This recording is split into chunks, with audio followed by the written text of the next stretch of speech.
Hey guys, so today I'm here with an unboxing and review of the Blue Yeti USB desktop microphone. Now you guys may already be familiar with this microphone. A lot of people on YouTube use it, as well as doing podcasts and general audio work. But of course, I'll be giving you guys my full unboxing and review. Now before we get in, usually I just tear the box right open, but I did want to kind of give you guys a little overview of the box. I actually did a pretty nice job of kind of explaining what some of the patterns are, giving you guys a little overview of what all the mic does. Of course, I'll do that myself. And also some more of these cool characters. So, I don't know, I just kind of appreciate when companies kind of put a little bit of effort into the boxes and kind of make it look a little cool. But now, let's go ahead and pull it open here without looking kind of silly. Oh, and of course there is a tab. And I didn't bring a knife, so let's see if we can just pull that out here. There we go. No problems. And let's go ahead and pull this microphone out and see what all we get in the box. Alright, so we've liberated this from the original box, so I think... Let's go ahead and take a look at what all we get. So for starters, it does look like we have a USB cable, and I believe that is a mini USB cable. So looks fairly long, I would guess probably 6 feet or so. Give you more than enough room. Up top here we have Blue Yeti. It looks like an instruction manual of some sort. Just kind of probably telling you a little bit about the microphone itself. And looks like we next do have the microphone itself. But anyway guys, that's going to be about it for the unboxing portion. Stay tuned. I'm going to go ahead and spend the next couple of weeks on this, testing it out, seeing what I think. So I will be right back with my full review. Alright, so I've now been using the Blue Yeti for a couple of weeks now, and I gotta say it's pretty solid.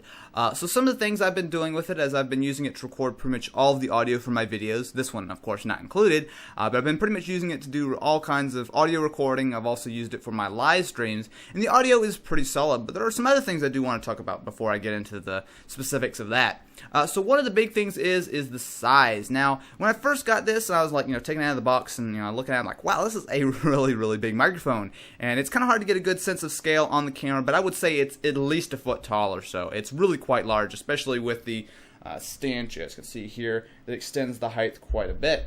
Now, I found this actually works really quite nicely. When it's sitting on your desk, it's at about a nice height for you to speak into it. It's not like you have to crouch down or anything like that. So actually, I really quite like that. Now, speaking of the stand, it is really quite nice. So you guys can see here, of course, this microphone, see on here, you can just screw it into pretty much any microphone adapter and allow you to use it, on a boom arm or anything you like. However, the stand that it comes with is really quite nice. It is made out of, I believe that's I don't know what kind of, I'm awful at telling what kind of metal it is, but it's definitely metal. And very heavy. There's actually something really surprised me when I first picked this up. Is the stand and the microphone itself are very heavy, but it works well. If it's on your desk, you don't want it to accidentally get knocked down or something. As you guys can see here, it's not really going anywhere. So beyond that, you guys can see the microphone itself, and the construction is very top notch. You can see here the entire the shroud around the capsules is just fine. You don't have to worry about it getting dented and all that kind of stuff. And the overall build quality I found is absolutely top notch. Maybe the only thing that I might have a slight complaint about is this volume switch. Now this is the volume for the headphones, which I'll talk about that in just a second.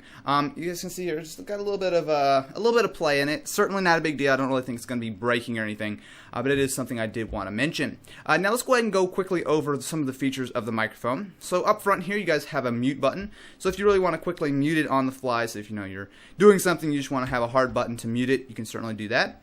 Now this is to control the volume for the headphones. If I flip it over here on the bottom, you guys will see here you have the mini USB cable, which is where you plug it in, obviously, to your computer. I'll just keep it plugged in for convenience sake. And we also do have a headphone adapter. This is for a 3.5mm headset. Now this actually works really quite nicely. This allows you to monitor your audio on the fly. You don't need to worry about any delay or lag or anything like that. And I found it's really nice to have on a microphone of this quality and of course this price. Turning it around to the back, you guys will see here it does have a gain control. So again, something that you won't find on a lot of other desktop microphones in this price range is a lot of physical controls, which I found is very helpful. So like I said, you have your gain control, so you can manually adjust the audio and pair it up with listening to it on headphones. You can really get the optimal audio performance and having to kind of start and stop and look at your audio and play it back and all that kind of stuff. It's a little bit messy, so just being able to do that is very simple. Now on the back here, you guys will see this pattern. Now, I did mention this in a previous video, but it does have 4 patterns. Now, of course, these are all suited to different needs, and because it does have 3 capsules in there for recording on all sides, it does work really quite nicely. Now, I'm going to mostly talk about this from the point of doing voiceovers and that kind of stuff, because that's mainly what I use it for.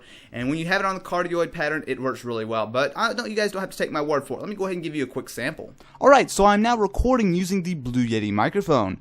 So I am using the cardioid pattern, which is optimal for voiceovers, which I'm doing right now. Kind of helps block out some of the background noise and everything, kind of more focus on what exactly is in front of the microphone. I have a pretty short distance between myself and the microphone, to get the best thing. And I also do have the gain turned down somewhat. It's about about 1/3 or so through. So anyway, guys, this is a quick test of the audio quality on the Blue Yeti microphone. Overall, I'm quite impressed with the Blue Yeti microphone.